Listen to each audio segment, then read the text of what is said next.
নমস্কাৰ বিয়লি হেডলাইন্সৰ সৈতে ষ্টুডিঅ'ত পৰিভা বহত প্ৰথমে এটা ব্ৰেকিং নিউজ জনাব বিচাৰিছো গুৱাহাটীত উপস্থিত হ'ল ছিংগাপুৰৰ বিশেষজ্ঞৰ দল বাগজান তৈলক্ষেত্ৰলৈ যাব তিনিজনীয়া দলটো তৈলখাদৰ নিৰ্গমন ৰোধৰ চেষ্টা কৰিব ছিংগাপুৰৰ বিশেষজ্ঞই 12টা দিন ধৰি নিৰ্গত হৈ আছে বিষাক্ত তেল আৰু গেছ আশ্ৰয় শিবিৰত আছে প্ৰায় 1000 লোক 12টা দিন ধৰি আশ্ৰয় শিবিৰত তেওঁলোকৰ কোনো ধৰণৰ সামাজিক দূৰত্ব নোহোৱাকৈ কোনো ধৰণৰ খাদ্য সামগ্ৰী তেওঁলোকে উপযুক্তভাৱে নোপোৱাকৈ এক আচলতে দুৰ্বিষহভাৱে তেওঁলোক থাকিবলগীয়া হৈছে যাৰ পৰিপ্ৰেক্ষিতত মুখ্যমন্ত্ৰী সৰ্বানন্দ সোণোৱালে সেই স্থান ভ্ৰমণ কৰোঁতে কৈছিল যে অতি সোনকালে বাহিৰৰ পৰা বিশেষজ্ঞ আহিব আৰু চেষ্টা চলাব গেছ আৰু তেল নিৰ্গমন ৰোধৰ বাবে আৰু ইতিমধ্যে 4টা দিন পূৰ্বে আহিব বুলি কোৱা হৈছিল কিন্তু পলমকৈ হলেও ইতিমধ্যে আহি উপস্থিত হৈছে ছিংগাপুৰৰ বিশেষজ্ঞৰ দল গুৱাহাটীৰ পৰা এই দলটো বাগজান তৈলক্ষেত্ৰলৈ যাব তিনিজনীয়া এই দল তৈলখাদৰ নিৰ্গমন ৰোধৰ চেষ্টা কৰিব ছিংগাপুৰৰ এই বিশেষজ্ঞই আশা কৰা হৈছে যাতে ছিংগাপুৰৰ বিশেষজ্ঞ অতি সোনকালে তৈলখাদৰ নিৰ্গমন ৰোধ কৰিব পাৰে কাৰণ 12টা দিন ধৰি যথেষ্ট আচলতে অসুবিধাৰ মাজেৰে যথেষ্ট কষ্টৰ মাজেৰে বাগজানবাসীয়ে দিন অতিবাহিত কৰিবলগীয়া হৈছে ইতিমধ্যে বাগজান তৈলক্ষেত্ৰত দেখা পোৱা গৈছে যি তেল নিৰ্গত হৈছে গেছ নিৰ্গত হৈছে তাৰ ফলত খেতি পথাৰ নষ্ট হৈছে চাহ খেতি নষ্ট হৈছে পশুধন মৃত্যুমুখত পৰিছে যিসকল তাৰ বাসিন্দা তেওঁলোকে আশ্ৰয় শিবিৰত থাকিবলগীয়া হৈছে 12টা দিন ধৰি যথেষ্ট অসুবিধাৰ সৃষ্টি হৈছে যাৰ ফলত আমি পুৱাৰ ভাগত দেখুৱাইছিলো কিদৰে প্ৰতিবাদী কাৰ্যসূচী গ্ৰহণ কৰিছে অনিৰ্দিষ্টকালীন প্ৰতিবাদী কাৰ্যসূচী এই সকল লোকে আৰু ইয়াৰে পৰিপ্ৰেক্ষিতত এই সমগ্ৰ সমস্যা সমাধান কৰিবৰ বাবে ছিংগাপুৰৰ পৰা বিশেষজ্ঞৰ দল অনা হৈছে ইতিমধ্যে গুৱাহাটীত তিনিজনীয়া এই দলটো উপস্থিত হৈছে গুৱাহাটীৰ পৰা তেওঁলোক বাগজানলৈ যাব আৰু চেষ্টা কৰিব গেছ আৰু তেল নিৰ্গমন ৰোধ কৰিবৰ বাবে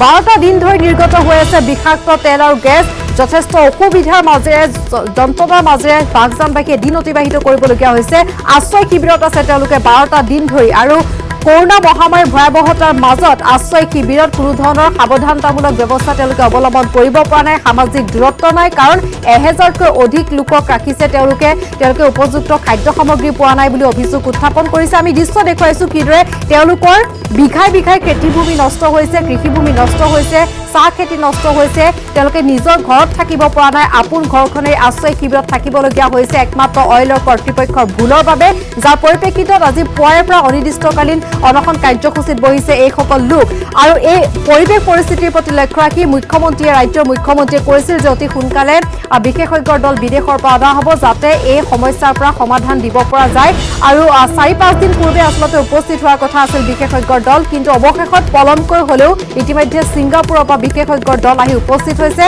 আৰু তিনিজনীয়া এই দলটো গুৱাহাটীত উপস্থিত হৈছে আৰু তেওঁলোক গুৱাহাটীৰ পৰা বাগজান তৈলক্ষেত্ৰলৈ যাব তেওঁলোকে চেষ্টা কৰিব তৈলখাদৰ নিৰ্গমন ৰোধৰ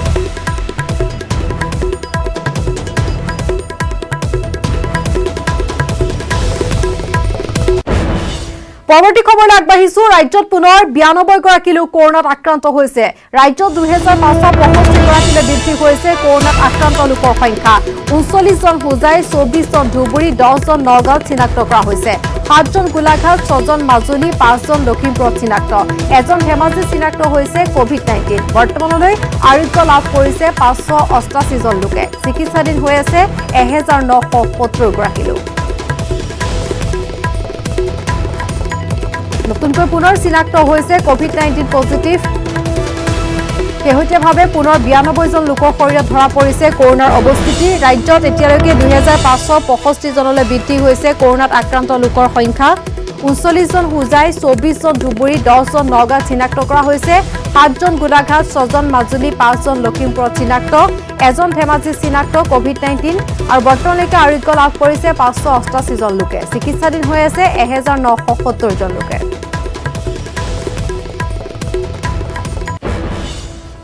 আৰু বিয়লি হেডলাইন্সত এবাৰ আহিছো আন এক প্ৰসংগলৈ আৰু সেয়া হৈছে কাইলৈ যেহেতু 8 জুন গতিকে কাইলৈৰ পৰা অনুমতি প্ৰদান কৰা হৈছে ধৰ্মীয় অনুষ্ঠান খোলাৰ বাবে আৰু ধৰ্মীয় অনুষ্ঠান খোলাৰ যি অনুমতি প্ৰদান কৰা হৈছে তাৰ সমান্তৰালভাৱে কাইলৈ দিনটোত হোটেল খোলা হ'ব আৰু ৰেষ্টুৰেণ্ট খোলা হ'ব আৰু কিছুমান নীতি নিয়ম বান্ধি দিয়া হৈছে ধৰ্মীয় অনুষ্ঠান খোলাৰ ক্ষেত্ৰত যিসমূহ নীতি নিয়ম বান্ধি দিয়া হৈছে জনাব বিচাৰিছো ধৰ্মীয় অনুষ্ঠানৰ প্ৰৱেশ দ্বাৰত চেনিটাইজাৰ ৰাখিব লাগিব ধৰ্মীয় অনুষ্ঠানৰ প্ৰৱেশ দ্বাৰত কৰিব লাগিব থাৰ্মেল স্ক্ৰিনিং কৰোনা লক্ষণ নথকা লোকহে প্ৰৱেশ কৰিব পাৰিব কোভিড-19ৰ সজাগতামূলক পোষ্টাৰ বেনাৰ লগাব লাগিব ধৰ্মীয় অনুষ্ঠানত প্ৰৱেশ আৰু প্ৰস্থানৰ পথ পৃথক পৃথক হ'ব লাগিব।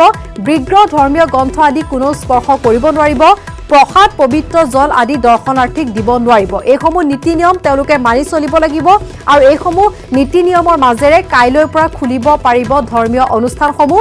কাইলৈৰ পৰা ধৰ্মীয় অনুষ্ঠান খোলাৰ অনুমতি প্ৰদান কৰা হৈছে, কিন্তু লগতে এইসমূহ বিশেষ নিৰ্দেশনা জাৰি কৰা হৈছে, কাৰণ কৰোনা মহামাৰীৰ ভয়াৱহতা এতিয়াও দূৰ হোৱা নাই, ভয়াৱহতা আছে। গতিকে তাৰ পৰিপ্ৰেক্ষিতত প্ৰয়োজনীয় নীতি নিয়ম মানি সজাগতা অৱলম্বন কৰি কাইলৈৰ পৰা খোলা হ'ব ধৰ্মীয় অনুষ্ঠান।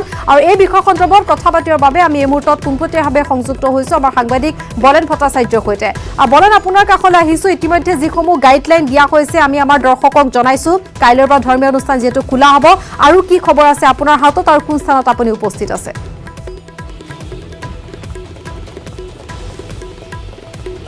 হয়, মই উগ্ৰতাৰা মন্দিৰত উপস্থিত আছোঁ আৰু বিশেষকৈ দেখিব পোৱা গৈছে যে কৰোনাৰ যি মহামাৰী, সেই মহামাৰীৰ প্ৰকোপ চলিছে আৰু হয়তো কিমান দিনলৈ থাকে তাৰ কোনো ধৰণৰ ঠিক নাই। কিন্তু এটা কথা ক'ব পাৰি যে ধৰ্মীয় উপাসনাও সেই একে সমানে চলিব। কৰোনা মহামাৰী থাকিব, তাৰ মাজতো কিন্তু ধৰ্মীয় উপাসনা চলিব। আৰু তাৰ কাৰণে ইতিমধ্যে কেন্দ্ৰীয় চৰকাৰৰ যি গাইডলাইন, সেই গাইডলাইন অনুসৰি অহা কাইলৈৰ পৰা সেই সময়সীমা দিয়া হৈছে। আৰু তাৰ কাৰণে বিশেষকৈ দেখিবলৈ পোৱা গৈছে যে এতিয়া বিশেষকৈ ৰাজ্যৰ প্ৰতিটো মঠ মন্দিৰ, ধৰ্মীয় অনুষ্ঠান প্ৰতিষ্ঠানত এই মুহূৰ্তত সুন্দৰকৈ চাফ চিকুণ কৰি, কাৰণ বহুদিনৰ অন্তত ভক্তৰ বাবে মুকলি হ'ব দ্বাৰ, আৰু কিছু চৰকাৰী নীতি নিৰ্দেশনা ইতিমধ্যে জাৰি কৰিছে, যিকেইটা ইতিমধ্যে আপুনি স্পষ্টকৈ উল্লেখ কৰিছে। আৰু সেই নীতি নিৰ্দেশনাৰ মাজেৰে আচলতে সাজু হৈ পৰিছে এতিয়া দেৱালয় কৰ্তৃপক্ষ সাজু হৈছে।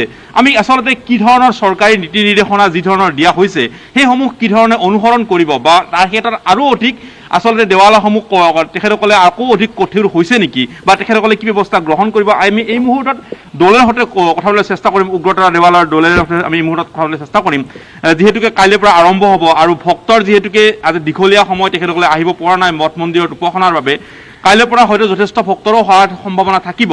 এই ক্ষেত্ৰত আপোনালোকে কি ধৰণৰ কঠোৰ হ'ব বা কি ধৰণৰ আচলতে ব্যৱস্থাবিলাক আপোনালোকে সাজু কৰি উলিয়াইছে? কোভিড-19 কাৰণে আজি প্ৰায় ৭৫ দিনৰ মূৰত কাইলৈ আমাৰ দেৱালয়, মছজিদ, গুৰুদ্বাৰ আদি ধৰ্মীয় অনুষ্ঠানবিলাক খুলিব বুলি চৰকাৰে ইতিমধ্যে নিৰ্দেশ জাৰি কৰিছে। গতিকে কালি নিশ্চয় ভক্তৰ ইয়াত সমাগম হ'ব। তাৰে কাৰণে আমি আমাৰ মন্দিৰ কৰ্তৃপক্ষই যিমান পাৰোঁ আমি মন্দিৰটো চেনিটাইজাৰ কৰিছোঁ। চৰকাৰৰ ফালৰ পৰা আমি এপ্লিকেশ্যন দি কিনে আনি আমি গোটেই মন্দিৰ চৌহদ আমি পৰিষ্কাৰ কৰিছোঁ। আৰু লগতে আমি ছ'চিয়েল ডিষ্টেঞ্চিং, আমাৰ সভাঘৰত আপোনালোকে যদি যায় তাত দেখা পাব, আমি ছ'চিয়েল ডিষ্টেঞ্চিং 1 মিটাৰৰ অন্তৰে অন্তৰে আমি তাত কৰিছোঁ।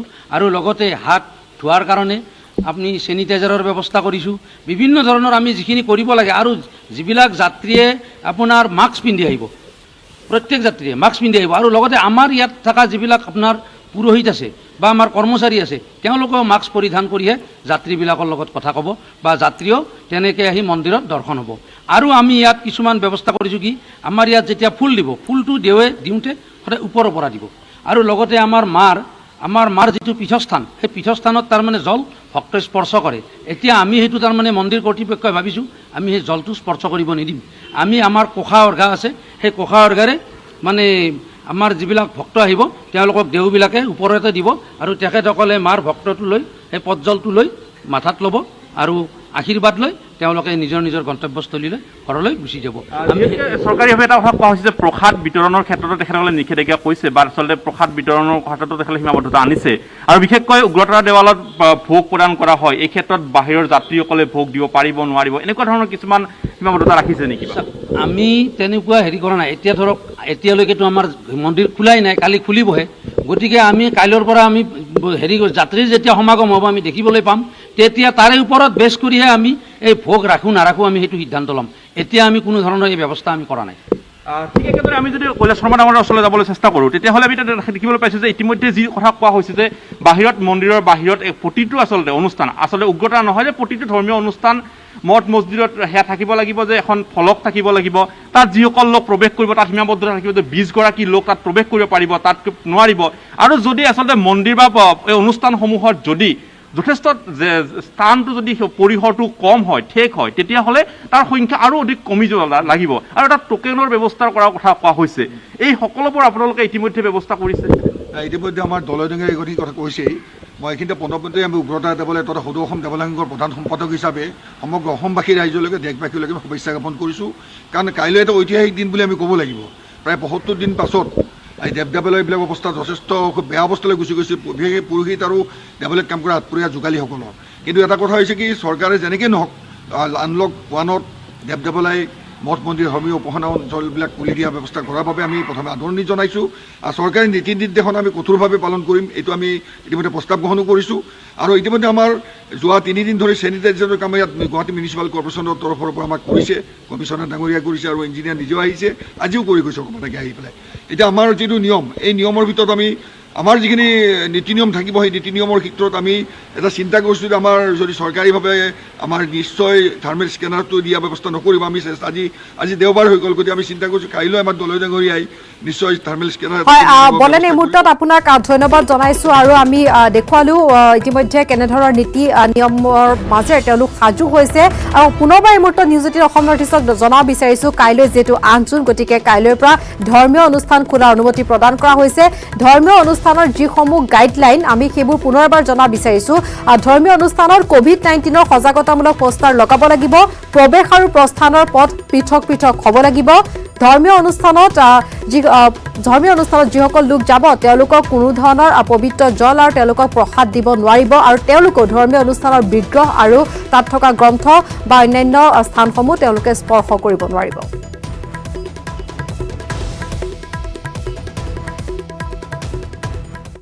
আৰু ধৰ্মীয়